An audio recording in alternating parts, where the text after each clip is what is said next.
Après avoir refusé de payer pour le mariage de luxe de ma fille, elle m'a bloqué. Quelques jours plus tard, elle m'a invité à un dîner de réconciliation. Quand je suis arrivé, 3 avocats attendaient avec une procuration. Elle a dit, soit tu signes, soit tu ne verras jamais ton petit-fils grandir. J'ai calmement ouvert mon sac à main, passé un appel téléphonique et dit, bien sûr, mais d'abord, quelqu'un veut dire quelques mots. La robe bordeaux était suspendue dans ma penderie comme un fantôme de temps meilleur. Je l'avais portée à la remise de diplôme du lycée d'Annie, puis à celle de son université, et plus tard pour célébrer sa première promotion dans l'entreprise de marketing. Chaque fois, elle m'avait complimenté sur mon élégance, sur la fierté qu'elle avait de m'avoir pour mère. Maintenant, en lissant le tissu sur ma silhouette de 62 ans, je me demandais si ce serait la dernière fois que je m'habillerais pour ma fille. 3 semaines s'étaient écoulées depuis notre violente dispute au sujet de son budget de mariage. 65 000 $. C'est ce qu'Annie et son fiancé, Henri, avaient exigé que je contribue. Pas demander, exiger. Comme si l'argent de l'assurance vie de mon défunt mari, le pécule que j'avais soigneusement préservé pour ma retraite, était en quelque sorte leur droit de naissance. « Maman, tu es égoïste », avait-elle dit, sa voix aussi tranchante que le vent d'hiver. « Tu es assise sur tout cet argent pendant que nous essayons de commencer notre vie ensemble. Tu ne veux pas que je sois heureuse. » J'avais essayé d'expliquer que le bonheur ne nécessitait pas du marbre italien importé pour une rénovation de salle de bain ou une lune de miel aux Maldives. J'avais offert 15 000 $, une somme généreuse qui couvrirait une belle cérémonie locale. Mais Annie m'avait regardé avec un tel mépris, un tel calcul, que je reconnaissais à peine la petite fille qui m'apportait des pissenlits en les appelant des fleurs de soleil. L'appel téléphonique est arrivé un mardi matin alors que je m'occupais de mon petit jardin derrière le duplex où j'avais déménagé après la mort d'Harold. La voix d'Annie était différente, plus douce, presque vulnérable. « Maman, j'ai réfléchi à ce que tu as dit. Peut-être avons-nous toutes les deux été trop têtues. Pourrions-nous en parler autour d'un dîner? Je veux arranger les choses. » Mon cœur s'était soulevé malgré moi. Peut-être que le silence entre nous lui avait donné le temps de réfléchir. Peut-être que le fait de devenir mère elle-même, elle en était à 3 mois, ça se voyait à peine, avait éveillé en elle quelque chose qui comprenait le sacrifice, qui comprenait le poids de protéger ce que l'on a construit. « J'aimerais beaucoup, ma chérie, avais-je dit, planifiant déjà ce que j'allais cuisiner, ce que j'allais dire pour reconstruire le pont entre nous. En fait, Henri et moi pensions t'inviter dans un endroit sympa. Tu sais, ce restaurant italien sur Meridian Street, Franco-S. Franco-S, où Harold m'avait emmené pour notre 25e anniversaire, où les tables étaient intimes et l'éclairage assez tamisé pour cacher les larmes que je soupçonnais que nous verserions toutes les deux en nous retrouvant.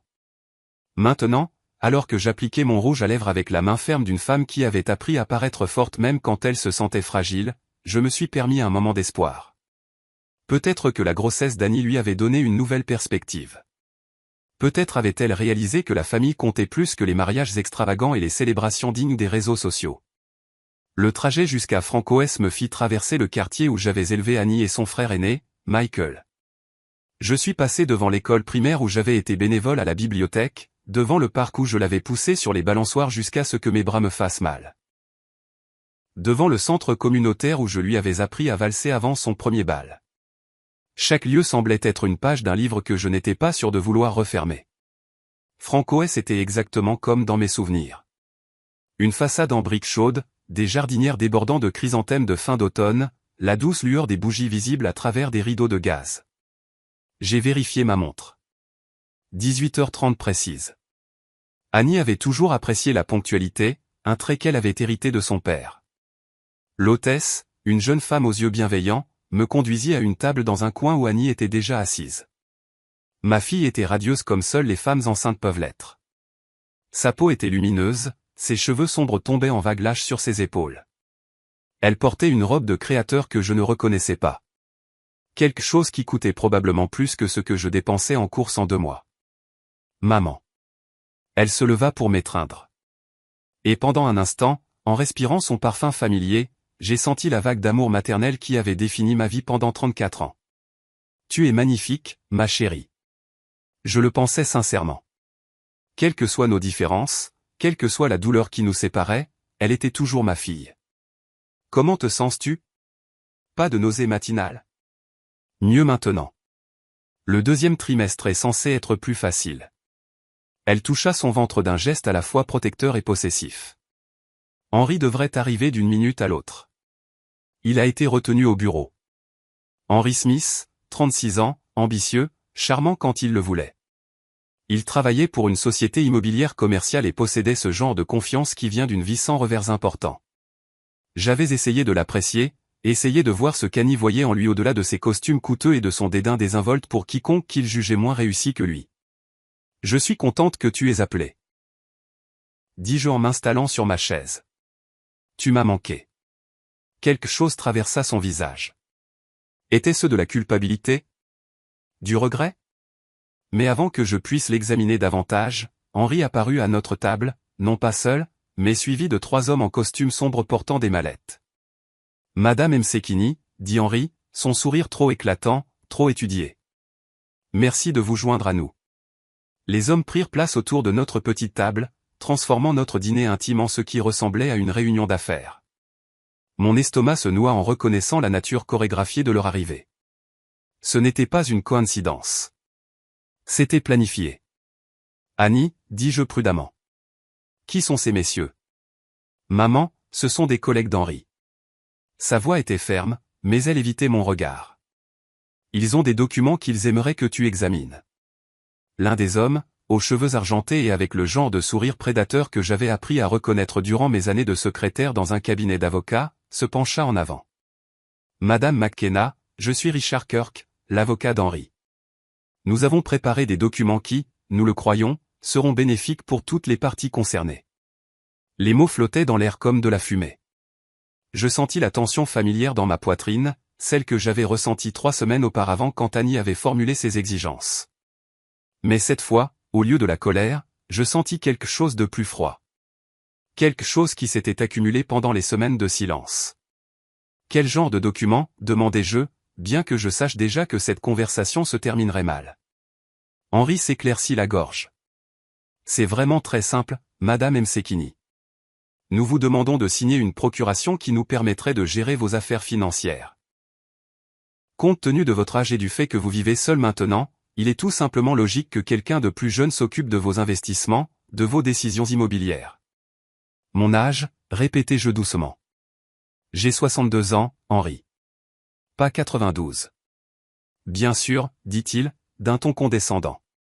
Mais vous devez admettre que ces choses sont complexes. Les marchés immobiliers, les portefeuilles d'investissement. Ce n'est pas quelque chose dont vous devriez avoir à vous soucier. Je regardai Annie, attendant qu'elle parle, qu'elle explique, qu'elle montre un signe que cette embuscade n'était pas son idée. Mais elle restait silencieuse, les mains jointes sur ses genoux, les yeux fixés sur la table. L'avocat poussa un dossier mani sur la table. « Si vous pouviez juste signer ici, et parapher là, nous pouvons tout régler ce soir. » J'ouvris le dossier, bien que je sache déjà ce que j'y trouverais. Des documents de procuration qui donneraient à Henry et Annie le contrôle sur mes comptes bancaires, ma maison, mes polices d'assurance, tout ce pourquoi Harold et moi avions travaillé pendant 40 ans. « Et si je ne signe pas ?» demandai-je, ma voix stable malgré le tremblement de terre qui secouait ma poitrine. Annie leva enfin les yeux, et l'expression dans son regard était une que je n'avais jamais vue auparavant. Froide, calculatrice, définitive. « Alors tu ne verras pas ton petit-fils grandir, » dit-elle simplement. « C'est ton choix, maman. Mais je pense que tu devrais savoir qu'Henry et moi avons parlé à un avocat des droits des grands-parents. Apparemment, ils sont assez limités, surtout lorsque le grand-parent a montré une tendance à être difficile. » Le restaurant semblait s'effacer autour de moi. La douce musique de jazz, le tintement des verres, le murmure des autres convives, tout devint un bruit de fond. Je fixai ma fille, cette femme que j'avais portée pendant 9 mois, soignée pendant les maladies de l'enfance, célébrée à chaque étape importante, et j'essayais de comprendre quand exactement elle était devenue une étrangère. « Je vois, » dis-je doucement. Je plongeai la main dans mon sac à main, dépassant mon portefeuille, mes lunettes de lecture, la petite photo d'Annie et Michael que je portais depuis des années. Mes doigts trouvèrent mon téléphone, et je fis défiler mes contacts jusqu'à ce que je trouve le numéro dont j'avais besoin. Maman. La voix d'Annie avait maintenant une note d'incertitude. « Qu'est-ce que tu fais ?» J'appuyai sur le bouton d'appel et attendis que la voix familière réponde. « Allô, Michael. C'est maman. J'ai besoin que tu viennes au restaurant Franco S sur Meridian Street maintenant. Oui, je sais qu'il est tard. Je sais que tu travailles demain matin. Viens, c'est tout. Je mis fin à l'appel et posai soigneusement le téléphone sur la table à côté du dossier manille. Je pense, dis-je, en regardant Annie droit dans les yeux, qu'avant de signer quoi que ce soit, quelqu'un veut dire quelques mots.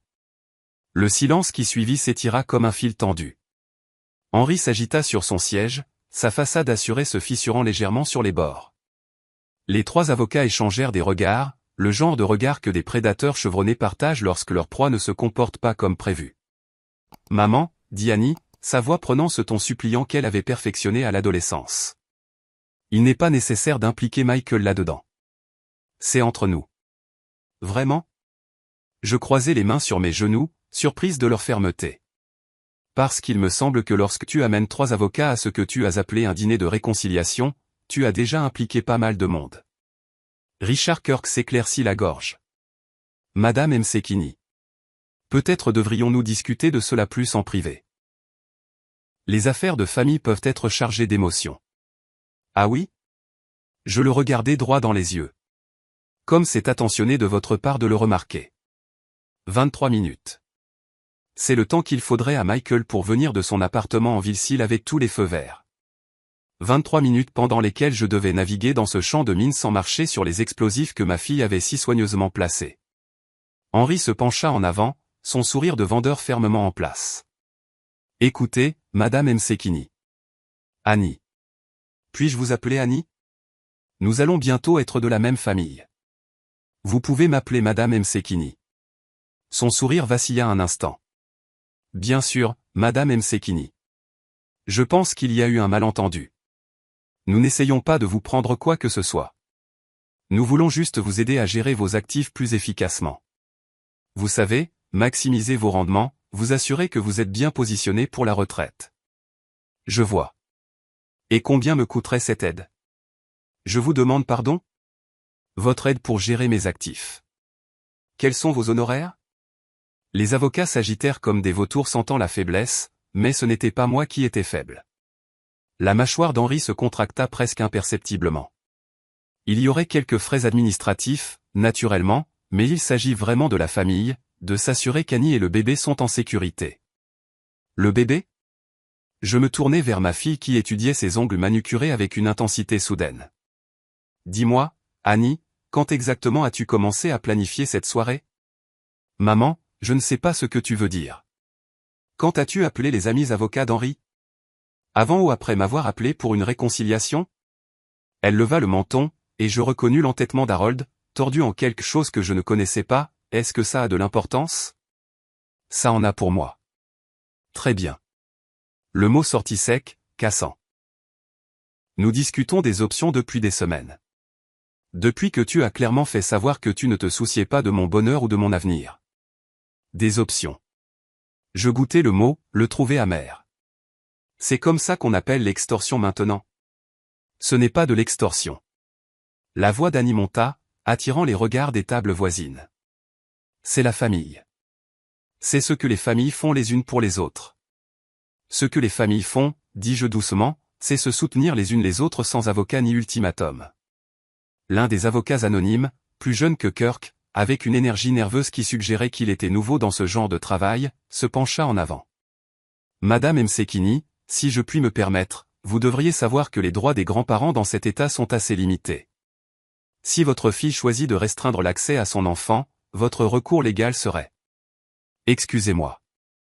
La voix venait de derrière moi, familière et chaleureuse. Michael se tenait à côté de notre table, portant encore sa blouse d'hôpital, ses cheveux sombres ébouriffés par ce qui avait manifestement été un trajet précipité. À 37 ans, mon fils avait hérité de la présence stable de son père et des yeux perçants de sa grand-mère qui ne manquait rien. Je suis le docteur Johnson, dit-il à la table en général, bien que son regard s'attardât sur Henri. Je crois que tu m'as appelé, maman. En effet. Je désignai une chaise vide que l'hôtesse avait rapidement apportée. Michael, j'aimerais te présenter les collègues de ta sœur. Les yeux de Michael balayèrent la table, observant les avocats, le dossier manille, l'attention assez épaisse pour être coupée au couteau. En tant que médecin urgentiste, il avait appris à évaluer rapidement les situations, et je le regardais cataloguer chaque détail avec la précision qui avait fait de lui l'un des plus jeunes chefs de service de l'hôpital méthodiste. Des collègues, répéta-t-il, je vois. Et ils sont. Henry se leva, tendant la main. Henry Smith, le fiancé de votre sœur. Ce sont quelques-uns de mes associés. Nous discutions juste de planification financière avec votre mère. Michael serra brièvement la main d'Henry, puis s'assit sans un regard pour les avocats. Planification financière chez Franco S. un mardi soir avec Annie enceinte de 3 mois. Il regarda sa sœur. Comment te sens-tu, au fait? Des complications?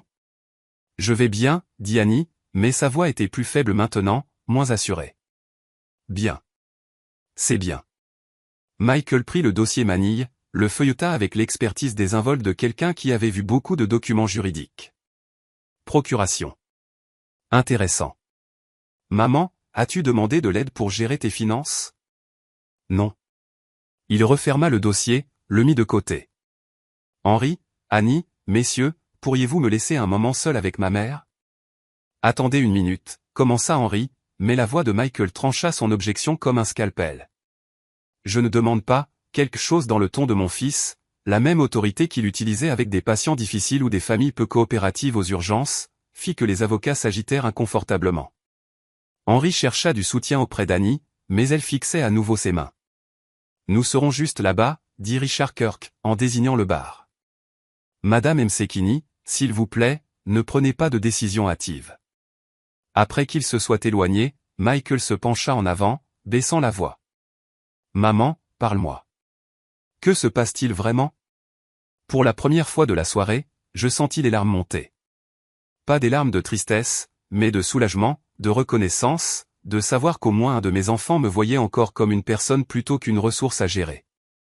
Ils veulent que je signe une procuration, dis-je. Annie dit que si je ne le fais pas, je ne verrai pas mon petit enfant. Michael resta silencieux un long moment, ses doigts tambourinant contre la table à un rythme que je me rappelais de son enfance. Quelque chose qu'il faisait quand il réfléchissait intensément, résolvant un problème complexe.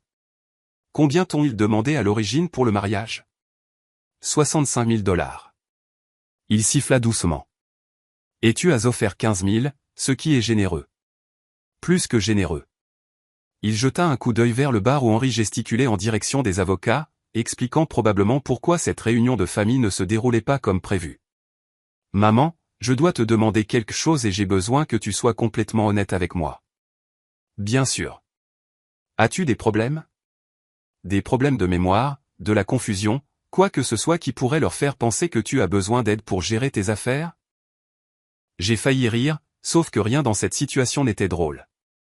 Michael, le mois dernier, j'ai équilibré mon chéquier au centime près, renégocié mon assurance auto pour économiser 200 $ par an, et trouvé une erreur dans mon évaluation de l'impôt foncier qui m'a fait économiser 800 $. Est-ce que ça ressemble à quelqu'un qui a besoin de gestion financière? Non, pas du tout. Sa mâchoire se serra d'une manière qui me rappelait Harold quand il était vraiment en colère. Pas le flash rapide d'irritation, mais la fureur profonde et froide qui venait du témoignage d'une véritable injustice. Ça ressemble à quelqu'un qui a si bien appris à son fils à gérer l'argent qu'il a obtenu son diplôme de médecine avec un minimum de dettes. Tu as travaillé pour ça. J'ai travaillé pour ça parce que tu m'as appris la valeur du travail. Tu m'as montré comment sacrifier pour ce qui compte. Il regarda vers Annie, qui nous observait de l'autre côté du restaurant avec une expression que je ne pouvais pas lire. Que lui est-il arrivé, maman? Quand est-elle devenue cette personne? C'était la question que je me posais depuis des mois, peut-être des années. Quand l'ambition de ma fille s'était-elle aigrie en droit acquis? Quand ses rêves étaient-ils devenus des exigences? Quand son amour était-il devenu conditionnel à ce que je pouvais fournir plutôt qu'à qui j'étais? Je ne sais pas, admis-je. Peut-être que je l'ai trop protégée. Peut-être que je lui ai rendu les choses trop faciles. Ou peut-être qu'Henry lui est arrivé. Je suivis son regard vers l'endroit où le fiancé de ma fille était maintenant au téléphone. Sa voix animée, sa main libre fendant l'air de gestes vifs. Même de l'autre côté de la pièce, je pouvais voir le calcul dans sa posture. La façon dont il se positionnait pour attirer l'attention. Tu penses qu'il est derrière tout ça? Je pense que c'est un homme qui voit une opportunité. Michael tendit la main sur la table, couvrit la mienne de la sienne. Mais je pense aussi qu'Annie a 34 ans et qu'elle est responsable de ses propres choix. La question est, que veux-tu faire à ce sujet? Avant que je puisse répondre, Henri revenait d'un pas décidé vers notre table, les avocats le suivant comme une meute bien habillée. Annie suivait plus lentement, une main posée sur son ventre dans un geste qui était soit protecteur, soit théâtral. Je ne pouvais plus faire la différence. Je suis désolé d'interrompre, dit Henri, sans avoir l'air désolé du tout. Mais nous avons un calendrier à respecter. Le mariage est dans 3 mois, et il y a des fournisseurs qui ont besoin d'acompte, des lieux qui doivent être réservés. Bien sûr, dis-je en me levant lentement. Le calendrier. Comme c'est attentionné de votre part de le mentionner. Je pris mon sac à main, m'assurant que mon téléphone était facilement accessible. Autour de nous, le restaurant bourdonnait des conversations tranquilles de couples partageant du vin, de familles célébrant des anniversaires, d'amis se retrouvant autour de pâtes. Des gens normaux vivant des vies normales, ignorant qu'à la table 12, une famille était disséquée avec une précision chirurgicale. J'ai pris ma décision, dis-je, assez fort pour que tout le monde entende. Le visage d'Annie se figea. Et je souris. Le même sourire que j'avais arboré lors des réunions de parents d'élèves face à des enseignants qui sous-estimaient les enfants des autres. Le même sourire que j'avais perfectionné pendant 40 ans de mariage avec un homme qui testait parfois ma patience, mais jamais ma loyauté. Je signerai, dis-je. Le soulagement qui submergea le visage d'Henri était presque comique. Richard Kirk sourit même. Annie aussi semblait se détendre, ses épaules s'affaissant légèrement. Mais d'abord, continuai-je en attrapant mon téléphone. Il y a quelqu'un d'autre qui veut dire quelques mots. Je fis défiler mes contacts jusqu'à ce que je trouve le numéro que j'avais ajouté il y a seulement 2 semaines, une précaution que j'avais prise après le premier ultimatum d'Annie. Quand l'intuition d'une mère avait murmuré que ce dîner de réconciliation pourrait être tout sauf réconciliateur. Louise, dis-je quand la voix familière répondit, c'est Annie Msekini. Oui, je sais qu'il est tard. Pourriez-vous venir au restaurant Franco-S sur Meridian Street? Apportez les documents dont nous avons discuté. L'expression d'Henri passa du soulagement à la confusion, puis à quelque chose approchant l'alarme. Qui est Louise? Je posai soigneusement le téléphone, notant comment le simple fait de passer un appel pouvait changer toute l'énergie d'une pièce. Les avocats chuchotaient entre eux maintenant, et Annie regardait entre Henri et moi avec une inquiétude croissante. Louise Calle, dis-je agréablement. Mon avocate. Le silence qui suivit était différent d'avant, plus lourd, plus dangereux. Le sourire prédateur de Richard Kirk avait entièrement disparu, remplacé par la concentration aiguë d'un chasseur qui réalisait soudain qu'il pourrait être la proie. Votre avocate, répéta lentement Henri. Quand avez-vous engagé une avocate? Le jour même où vous avez commencé à interroger mes voisins sur mon état mental, répondis-je en observant attentivement son visage. Pensiez-vous vraiment que Madame Anderson ne mentionnerait pas qu'un gentil jeune homme s'était arrêté pour demander si je me comportais bizarrement dernièrement? Si j'oubliais des choses, si je prenais de mauvaises décisions. Le visage d'Annie devint pâle. Maman, nous n'avons jamais. Jamais quoi, ma chérie? Jamais demandé à Henri de conduire dans mon quartier en prenant des photos de ma maison. Jamais demandé à mon facteur si je payais mes factures à temps. Je gardais une voix conversationnelle, presque maternelle. Jamais demandé à son ami de l'agence immobilière de faire des comparaisons sur ma propriété pour voir à combien elle pourrait se vendre? Michael se pencha en arrière sur sa chaise, et je pouvais le voir assembler les pièces du puzzle avec les compétences d'évaluation rapide qui faisaient de lui un bon médecin. Bon sang, Annie, depuis combien de temps préparez-vous ça? Ce n'est pas ce que tu penses, dit-elle, mais sa voix manquait de conviction. Ah non? J'ouvris mon sac à main et en sortis une petite enveloppe manille. Parce que je pense que c'est exactement ce que ça semble être. Une tentative systématique d'établir des motifs pour prétendre que je suis incompétente pour gérer mes propres affaires. Je répandis le contenu de l'enveloppe sur la table. Des photographies de ma maison prises par Henri, des courriels imprimés entre lui et un détective privé, des copies des demandes qu'il avait faites concernant mes dossiers médicaux, mes habitudes bancaires, mes routines quotidiennes. Louise a été très minutieuse, expliquai-je alors que les avocats examinaient les documents avec un malaise croissant. C'est incroyable ce que les gens racontent à un détective privé, n'est-ce pas? Surtout quand ce détective ressemble à la gentille grand-mère de quelqu'un. Le plus jeune avocat, le nerveux, transpirait maintenant. Madame Msekini, je pense qu'il y a peut-être eu un malentendu sur les intentions de notre client. Oh, je comprends parfaitement les intentions. Je rassemblai les papiers en une pile nette. La question est de savoir si vous, messieurs, avez compris ce qu'on vous demandait de faire. Louise arriva exactement 12 minutes plus tard, traversant Francoès avec l'énergie déterminée d'une femme qui avait passé 30 ans à pratiquer le droit de la famille et avait vu toutes les variations de la cupidité et de la manipulation humaine. À 70 ans, elle était petite, les cheveux argentés, avec le genre d'intelligence vive qui faisait que les avocats adverses la sous-estimaient à leurs risques et périls. « Annie », dit-elle chaleureusement en s'installant sur la chaise que Michael avait trouvée. « Et voici votre fille, je présume. » Le contraste fut immédiat et dévastateur. Là où j'avais été isolé à cette table, entouré de prédateurs, la présence de Louise changea complètement l'équilibre. Soudain, Henri et ses avocats étaient en infériorité numérique face à des gens qui comprenaient réellement la loi. « Messieurs », dit Louise, observant le groupe avec l'évaluation clinique d'un chirurgien examinant une tumeur particulièrement intéressante. « Je crois que vous avez des documents que vous aimeriez que Madame Msekini signe. » Richard Kirk s'éclaircit la gorge. « C'est vraiment une affaire de famille, Madame Kahl. »« Louise, de Kahl, Peterson et associés. »« Et vous avez tout à fait raison. C'est une affaire de famille, c'est pourquoi je suis ici pour m'assurer que les relations familiales de Madame Msekini ne sont pas exploitées à des fins financières. » Elle ouvrit sa propre mallette, en sortant un dossier épais. « Maintenant, avant de discuter de toute procuration, je pense que vous devriez voir ce que Madame Msekini a déjà mis en place. » Les papiers qu'elle étala sur la table étaient impeccables, officiels, portant le sceau du palais de justice du comté. Alors qu'Henri se penchait pour les lire, je vis son visage passer de la confusion à la compréhension, puis à quelque chose approchant la panique. « Fiducie irrévocable », expliqua Louise d'un ton conversationnel. « Établie il y a 2 semaines. Les actifs de Madame Msekini, sa maison, ses comptes d'investissement, ses polices d'assurance vie, tout a été transféré à la fiducie familiale Annie Msekini. » C'est. Commença Henri, puis s'arrêta, ses connaissances juridiques étant apparemment insuffisantes pour la situation dans laquelle il se trouvait. « C'est quoi, mon cher ?» demanda doucement Louise. « La fiducie », dit lentement Annie en lisant par-dessus l'épaule d'Henri. « Il est dit que les bénéficiaires sont vos enfants. Je terminai, nés et à naître, avec Michael comme fiduciaire jusqu'à ce qu'ils atteignent l'âge de 25 ans. » Les implications frappèrent Henri comme un coup de poing. Je pouvais le voir calculer, recalculer, essayant de trouver un angle qui lui donnerait encore accès à l'argent sur lequel il comptait. « Mais qu'en est-il du mariage ?» exigea-t-il. « Et de nos dépenses ?» « Et alors ?» demanda Louise.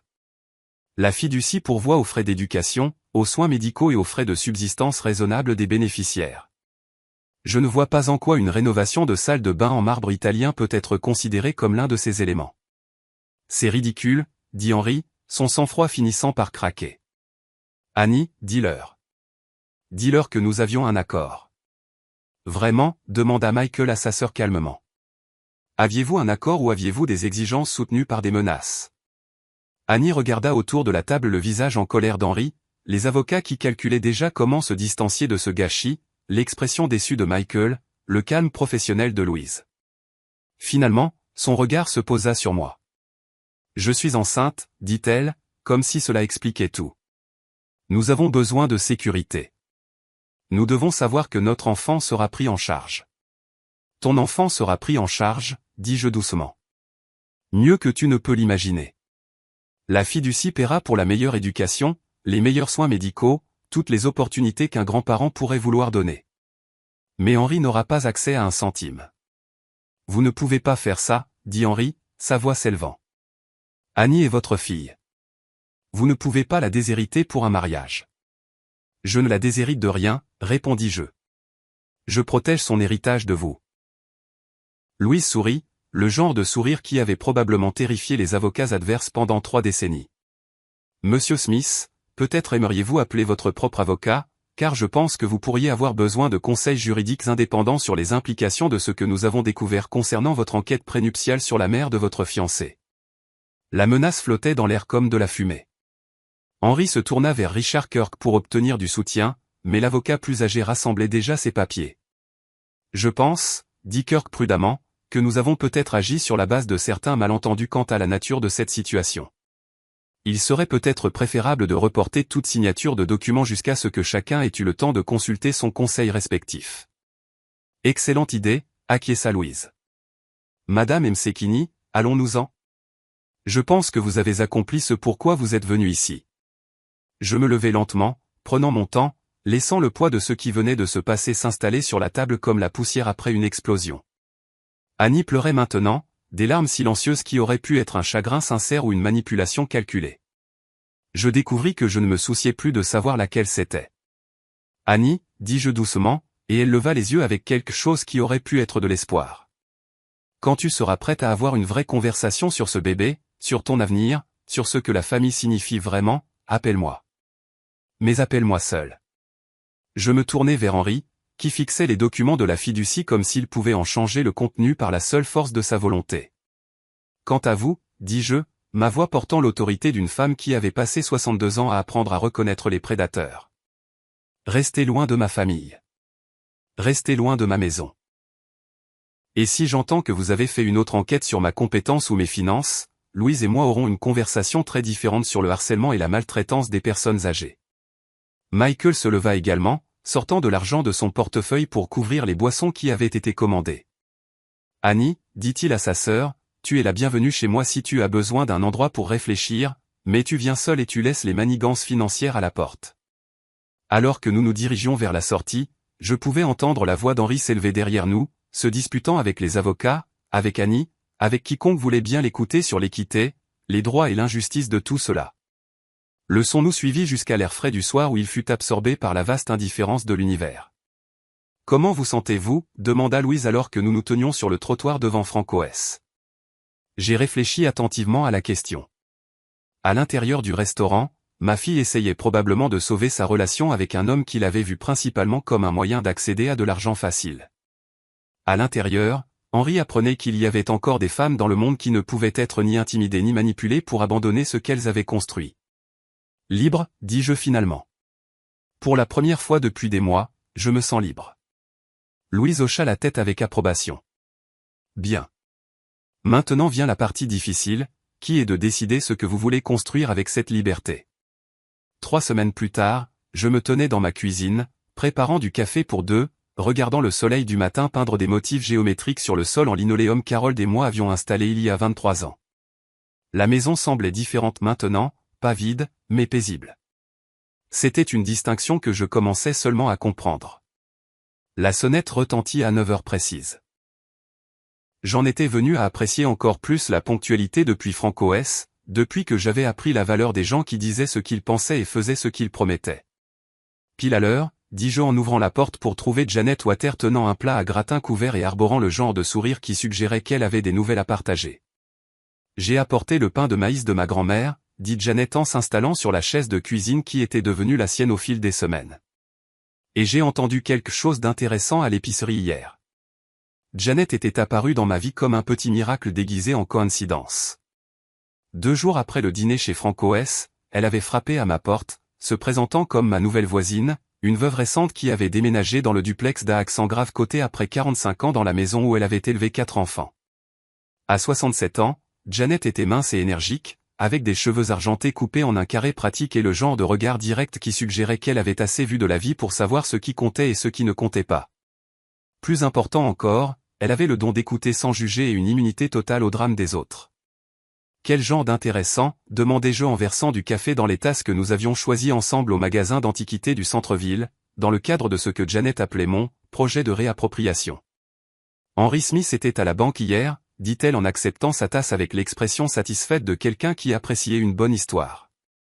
Apparemment, il était très contrarié par le gel de certains comptes. Je m'assis en face d'elle, notant à quel point cela semblait naturel, d'avoir quelqu'un avec qui partager un café, quelqu'un qui comprenait que les commérages pouvaient être une forme de justice lorsqu'ils exposaient les bonnes vérités aux bonnes personnes. Des comptes gelés. Il semble que son associé ait découvert des irrégularités dans leur compte séquestre. Quelque chose à propos de dépôts de clients utilisés pour des dépenses personnelles. Les yeux de Janet pétillaient du plaisir particulier que l'on éprouve en voyant le karma agir avec une précision efficace. On dit qu'il pourrait faire face à des difficultés professionnelles. J'ai absorbé cette information avec la neutralité prudente que j'avais perfectionnée au cours du dernier mois. Depuis FranCOS, j'avais appris que la vengeance était plus satisfaisante lorsqu'elle était servie par quelqu'un d'autre que soi-même. Quand l'univers s'ajustait simplement pour refléter les conséquences naturelles de mauvais choix. Et Annie, demandai-je, bien que je ne sois pas sûr de vouloir entendre la réponse. Elle magasinait des robes de mariée dans les magasins d'usine de Greenville. Apparemment, la rénovation de la salle de bain en marbre italien a été reportée indéfiniment. Nous restâmes assis en silence confortable un moment, buvant notre café et écoutant les bruits de notre quartier s'éveiller. Des enfants marchant vers l'école, des voitures qui démarrent, le rythme familier de la vie ordinaire qui continue malgré les petits drames qui la perturbent occasionnellement. « As-tu eu des nouvelles de Michael » demanda Janet. « Hier. Il a dit qu'Annie l'avait appelé pour lui demander s'il pensait qu'elle faisait une erreur. Je posai ma tasse avec précaution. Il lui a dit que c'était une question à laquelle seule elle pouvait répondre. Garçon intelligent. Homme intelligent, corrigeai-je. Il tient ça de son père. Le téléphone sonna et je sentis la tension familière dans ma poitrine qui était devenue la réponse automatique de mon corps aux appels inattendus. Mais lorsque je vérifiai l'afficheur, il montrait un numéro que je ne reconnaissais pas, un indicatif régional local, mais pas un de mes contacts. Madame Msekini. La voix était jeune, féminine, nerveuse. C'est Diana Reed du centre communautaire de Méridian. J'espère que je n'appelle pas trop tôt. Pas du tout. Comment puis-je vous aider? Eh bien, cela pourrait sembler étrange, mais nous avons entendu parler de votre situation par Louise Kahl. Elle a mentionné que vous pourriez être intéressé par des opportunités de bénévolat. Je regardais Janet, qui écoutait avec l'attention polie de quelqu'un qui avait appris que les appels téléphoniques des autres contenaient souvent des informations intéressantes. Quel genre d'opportunité? Nous avons un programme pour les personnes âgées qui font face à l'exploitation financière. Des personnes dont les familles ou les soignants tentent de profiter d'eux. Louise a pensé que vous pourriez être particulièrement qualifié pour aider. L'ironie ne m'échappa pas, ma propre crise familiale pourrait devenir le fondement pour aider d'autres à traverser des trahisons similaires.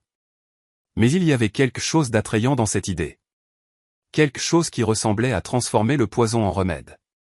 Dites-moi plus, dis-je. Pendant les 20 minutes suivantes, Diana expliqua le programme.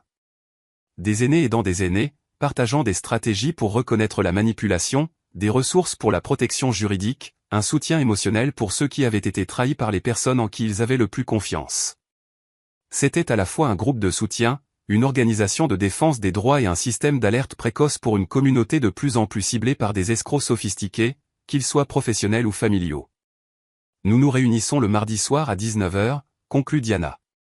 Très informel, café et conversation principalement, mais nous avons aidé pas mal de gens à éviter des situations comme, comme ce que Louise a décrit. J'y réfléchirai, dis-je. Bien que j'y réfléchissais déjà, m'imaginant déjà dans une pièce pleine de gens qui comprenaient la douleur particulière d'être considérés comme une ressource plutôt que comme une personne. Après avoir raccroché, Janet me regardait avec l'expression de quelqu'un qui avait reconnu quelque chose d'important. « Tu vas le faire » dit-elle. Ce n'était pas une question. Probablement. Bien. Tu as besoin de quelque chose qui t'appartienne, quelque chose qui n'a rien à voir avec le fait d'être la mère ou la grand-mère de quelqu'un, ou une victime potentielle. C'était exactement la bonne chose à dire. Livrée avec la sagesse pragmatique qui avait fait de Janet un cadeau si inattendu dans ma vie. Elle comprenait la transformation non pas comme une réinvention spectaculaire, mais comme une réappropriation progressive de l'espace qui vous avait toujours appartenu. L'après-midi apporta un autre appel. Celui-ci de Michael. « Maman, je voulais te prévenir. » Annie a posé des questions sur la fiducie, plus précisément pour savoir s'il y avait des moyens de la modifier. Et je lui ai dit qu'irrévocable signifie irrévocable, mais elle semble penser qu'il pourrait y avoir des failles. Elle a mentionné quelque chose à propos d'une influence indue, comme quoi Louise t'aurait poussé à prendre des décisions que tu n'aurais peut-être pas prises autrement. Je sentis une agitation familière de colère, mais elle était différente maintenant. Plus nette, plus ciblée. Pas la rage impuissante de quelqu'un qui est attaqué, mais l'irritation déterminée de quelqu'un dont les limites sont mises à l'épreuve. Laisse-moi deviner, dis-je. L'idée d'Henri, probablement. Mais maman, c'est elle qui passe les appels. C'est elle qui a choisi de poursuivre cela. Je sais. Et je le savais, enfin et complètement. Annie était une adulte qui avait fait des choix d'adulte, et ses choix avaient des conséquences qui allaient au-delà des budgets de mariage et des rénovations de salles de bain. Il y a autre chose, dit Michael prudemment. Elle a demandé si je pensais que tu changerais d'avis si elle rompait ses fiançailles. Qu'est-ce que tu lui as dit? Je lui ai dit que les décisions motivées par l'argent mènent rarement au bonheur, mais que sa relation avec Henry n'était pas vraiment mes affaires. Il marqua une pause. Je lui ai aussi dit que si elle voulait arranger les choses avec toi, cela devrait commencer par une conversation honnête sur ce qu'elle avait fait et pourquoi elle l'avait fait. Et elle m'a raccroché au nez. J'absorbais cette information avec la même acceptation calme que j'avais apportée à chaque révélation du mois passé. Chaque preuve qu'Annie avait choisi Henry, choisi l'argent, choisi la manipulation plutôt que la famille, confirmait simplement ce que je savais déjà. Que ma fille était devenue quelqu'un que je ne reconnaissais pas. Et que me protéger de ses choix n'était pas de la cruauté, mais une nécessité. Michael, dis-je, je veux que tu saches que quoi qu'il arrive avec Annie, ça ne change rien entre nous. Tu es un homme bon et un bon fils, et je suis fier de la vie que tu as construite. Maman, sa voix était chargée d'émotion. Je n'arrête pas de penser que je devrais être capable de réparer ça d'une manière ou d'une autre. Faire de la médiation. Trouver un terrain d'entente. Certaines choses ne peuvent pas être réparées, mon chéri. Certaines choses ne peuvent qu'être acceptées. Après avoir raccroché, j'ai traversé ma maison lentement, la regardant avec de nouveaux yeux. Le salon, où Annie avait joué avec des poupées et plus tard amené des petits amis pour mon approbation. La cuisine où je lui avais appris à faire de la pâte à tarte et où elle avait plus tard annoncé ses fiançailles avec Henry. Le couloir bordé de photos de famille qui semblaient soudainement être la documentation d'une histoire qui était terminée. Mais les fins, j'apprenais, étaient aussi des débuts. Demain, j'appellerai Diana Reed et je me porterai volontaire pour le programme du centre communautaire. La semaine prochaine, Janet et moi allions à Nashville pour visiter le musée qu'elle voulait voir depuis la mort de son mari. Le mois prochain, Louise et moi nous rencontrions pour discuter de la création d'un programme d'éducation financière pour les femmes de mon âge qui n'avaient jamais géré d'argent de manière indépendante. L'avenir s'étendait devant moi comme une route inexplorée. Et pour la première fois depuis des années, j'étais sincèrement curieuse de savoir où elle pourrait me mener. Il y aurait d'autres dîners, d'autres conversations, d'autres occasions de choisir la dignité plutôt que le désespoir, la sagesse plutôt que les vœux pieux. La robe bordeaux était toujours suspendue dans ma penderie, mais j'imaginais déjà d'autres vêtements, d'autres occasions, d'autres versions de moi-même que je n'avais pas encore découvertes. La femme qui était entrée chez Franco S il y a 3 semaines avait été la victime de quelqu'un. La femme qui en était sortie était quelque chose de bien plus dangereux pour des gens comme Henry Smith. C'était quelqu'un d'inébranlable. 6 mois après Franco S, je me tenais dans la salle principale du centre communautaire, regardant 12 femmes et 3 hommes disposer des chaises pliantes en cercle. À 72 ans, Maxine Makowski se déplaçait avec l'énergie déterminée de quelqu'un qui avait passé ses années de retraite à découvrir que l'âge n'était qu'un autre défi à surmonter. Rosa Pratt-Kelly, à peine 60 ans, mais portant l'épuisement de quelqu'un qui luttait contre la dépendance au jeu de son fils depuis des années, plaça soigneusement des mouchoirs sur la petite table au centre de notre cercle. Un geste pratique qui reconnaissait les larmes qui accompagnaient souvent nos réunions du mardi soir. Annie est en avance ce soir, murmura Janet en s'installant sur la chaise à côté de la mienne. Elle avait commencé à assister aux réunions 3 semaines après moi, prétendant vouloir apprendre à repérer les signes avant-coureurs de l'exploitation financière. Ce qu'elle voulait vraiment, c'était me soutenir. Mais Janet avait le don de faire passer l'altruisme pratique pour de la simple curiosité. Je suivis son regard vers l'endroit où une nouvelle femme était assise avec incertitude près de la porte, serrant un sac à main comme un bouclier. Elle avait peut-être 55 ans, bien habillée de la manière soignée de quelqu'un qui avait autrefois eu de l'argent et apprenait maintenant à s'habiller avec un budget. Ses cheveux étaient parfaitement coiffés, mais je pouvais voir les signes révélateurs de stress dans la façon dont elle tenait ses épaules, le léger tremblement de ses mains. Première fois, dis-je, reconnaissant la sorte particulière de dignité traumatisée qui accompagnait les gens à leur première réunion. Je lui parlerai après. Les 6 derniers mois m'avaient appris qu'il y avait autant de façons d'être exploité financièrement qu'il y avait de familles prêtes à rationaliser le vol comme de l'amour. J'avais entendu des histoires qui rendaient les demandes d'Annie presque pittoresques. Des enfants qui avaient falsifié la signature de leurs parents sur des hypothèques inversées. Des petits-enfants qui avaient utilisé les cartes de crédit de leurs grands-parents pour financer leur toxicomanie. Des conjoints qui avaient systématiquement vidé les comptes joints pendant que leurs partenaires luttaient contre la maladie. Mais j'avais aussi été témoin de rétablissements qui prouvaient que la capacité humaine à se reconstruire était bien plus forte que la capacité à détruire. Louise était devenue une sorte de légende dans notre groupe, ayant aidé 17 personnes à établir des fiducies de protection, à poursuivre 2 cas de maltraitance de personnes âgées et à récupérer près de 200 000 $ d'actifs volés. Bonsoir à tous, dis-je, ouvrant la réunion avec l'autorité naturelle que j'avais découverte en moi au cours des derniers mois. Pour nos nouveaux venus, je suis Annie Msekini et voici notre rassemblement hebdomadaire pour les personnes qui ont subi une exploitation financière de la part de membres de leur famille. Les mots portaient encore une piqûre, mais c'était la douleur nette d'une blessure en cours de guérison plutôt que l'agonie infectée d'une trahison fraîche. J'avais appris à m'approprier mon histoire, à la raconter sans honte, à l'utiliser comme un outil pour aider les autres à reconnaître leurs propres valeurs. Ce soir, nous allons parler de ce qui vient après, continuai-je. Après vous être protégé, après avoir fixé des limites, après avoir arrêté la menace immédiate, que se passe-t-il ensuite? C'était une question à laquelle je pouvais enfin répondre avec autorité, car je l'avais vécu. Les suites immédiates de Franco S avaient consisté en un contrôle des dégâts et une protection juridique. Mais le vrai travail avait été plus silencieux, plus personnel, apprendre à faire de nouveau confiance à mon propre jugement, reconstruire les relations qui comptaient, découvrir qui j'étais quand je ne me défendais pas contre une attaque.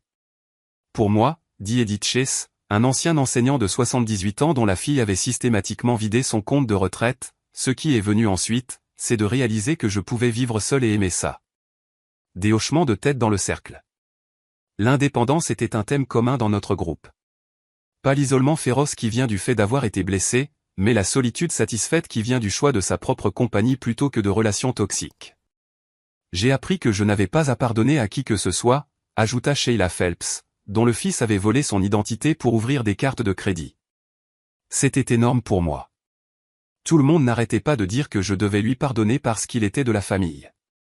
Mais le docteur Johnson m'a aidé à comprendre que le pardon n'est pas obligatoire pour la guérison. Michael était devenu un conseiller non officiel pour notre groupe, passant une fois par mois pour discuter des aspects psychologiques de l'abus financier familial. Ces idées m'avaient aidé à comprendre que ma culpabilité à l'égard d'Annie n'était pas un échec maternel. C'était une réponse normale à une situation anormale. « Et toi, Annie ?» demanda Caroline Franklin, la nouvelle habituée de notre groupe. « Qu'est-ce qui est venu après pour toi ?» J'ai réfléchi à la question, regardant autour du cercle les visages qui étaient devenus familiers, chers même. Ces personnes m'avaient vu pleurer, rager, douter de moi-même, et progressivement retrouver mon équilibre. Elles avaient mérité une réponse honnête. Un but, dis-je finalement. Pendant 40 ans, mon but était d'être une épouse et une mère. Après la mort d'Harold, je pensais que mon but était de protéger ce que nous avions construit pour pouvoir le transmettre à mes enfants. Mais ce qui est venu après, c'est de découvrir que mon vrai but pourrait être de protéger les mères des autres de ce que j'ai vécu. C'était vrai. Le bénévolat avait évolué en quelque chose de plus grand, une pratique de consultation où j'aidais d'autres femmes à naviguer dans les crises financières familiales. Louise m'avait référé plusieurs clientes, et j'ai découvert que j'avais un talent pour repérer les tactiques de manipulation et aider les gens à développer des stratégies de résistance. « Comment gérez-vous la tristesse ?» demanda la nouvelle femme, parlant pour la première fois. Sa voix était douce, cultivée, portant la tristesse particulière de quelqu'un dont la vision du monde avait été fondamentalement altérée.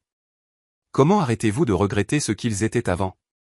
La question toucha au cœur de quelque chose que j'avais évité. Parce que la vérité était que Annie me manquait. Pas la femme manipulatrice qu'elle était devenue, mais la petite fille qui m'apportait des pissenlits. L'adolescente qui m'appelait pour des conseils sur les garçons. La jeune femme qui avait été sincèrement fière du mariage de ses parents. Je ne pense pas qu'on arrête de les regretter, admis-je. Je pense qu'on apprend à les pleurer tout en se protégeant d'eux. Il est possible de faire le deuil de quelqu'un qui est encore en vie. La réunion se poursuivit pendant une autre heure, couvrant des questions pratiques, de nouvelles ressources juridiques, des ateliers à venir, des histoires de réussite d'anciens membres qui avaient repris leur vie en main. Mais cette question sur le manque persistait, me suivant jusqu'au duplex où Janet m'attendait avec des restes de soupe et les dernières nouvelles sur ses propres dynamiques familiales compliquées. « Comment était le groupe ?» demanda-t-elle en s'installant dans ce qui était devenu sa chaise à ma table de cuisine. « Bien. Difficile. » Une nouvelle femme a posé une question sur le fait de regretter les personnes que nos familles étaient autrefois. Janet hocha lentement la tête.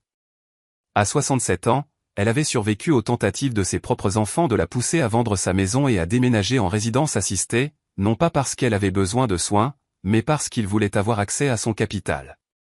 Sa solution avait été de déménager dans le duplex à côté du mien et de les informer que leur héritage était désormais dépensé pour son bonheur. En parlant de personnes qui nous manquent, dit-elle prudemment. Michael a appelé. Annie a eu son bébé. Les mots me frappèrent comme un coup physique, même si je m'y attendais depuis des semaines. Une petite fille, m'avait dit Michael plus tôt. Prévue pour fin octobre, selon ses calculs à partir des annonces de grossesse antérieures d'Annie.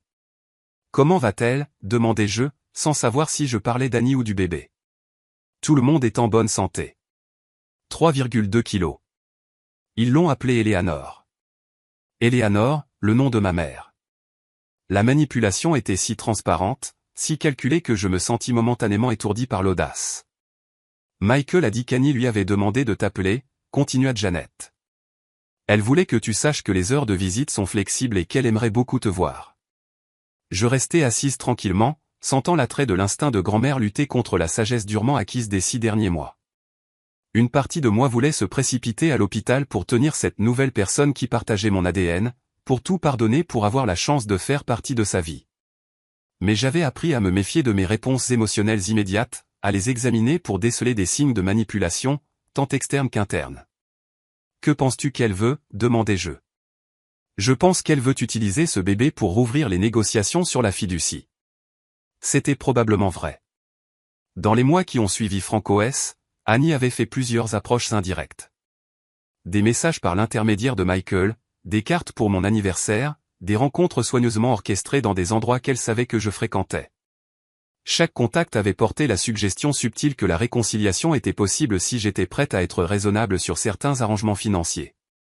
Le bébé n'est pas responsable des choix de ses parents, dis-je, plus à moi-même qu'à Janet. Non, elle ne l'est pas. Mais tu n'es pas non plus responsable de te protéger des choix de ses parents. Le lendemain matin, j'ai appelé Louise. J'attendais cet appel, dit-elle sans préambule. Annie a eu le bébé. Oui. Et maintenant, je dois décider de la suite. Que voulez-vous qu'il se passe ensuite ? C'était la question que je me posais depuis que Janet m'avait annoncé la nouvelle. Que voulais-je ? Pas ce qu'Annie voulait, pas ce que Michael pensait être le mieux, pas ce que la société attendait des grands-mères. Qu'est-ce que je voulais vraiment ? Je veux rencontrer ma petite fille, dis-je lentement. Mais je veux le faire selon mes propres termes, avec des limites claires et sans m'exposer à la manipulation. C'est possible, dit Louise. Nous pouvons organiser des visites supervisées par l'intermédiaire de Michael. Nous pouvons établir des protocoles clairs sur les sujets qui sont interdits, les comportements qui mettront fin aux visites, les conséquences qui suivront si ces limites sont violées. Et si Annie refuse ces termes, alors vous saurez exactement où vous en êtes avec elle. Et plus important encore, vous saurez que vous vous êtes protégé tout en laissant la porte ouverte à une relation authentique si jamais elle choisit de la franchir. Cet après-midi-là, j'ai rédigé une lettre à ma fille. Pas la tirade colérique que j'avais écrite et réécrite dans ma tête au cours des derniers mois, mais une déclaration claire et calme de limites et de possibilités. Annie, commençait-elle, j'aimerais beaucoup rencontrer Eleanor et avoir une relation avec elle pendant qu'elle grandit. Cependant, tout contact entre nous doit respecter les limites que j'ai établies pour mon propre bien-être.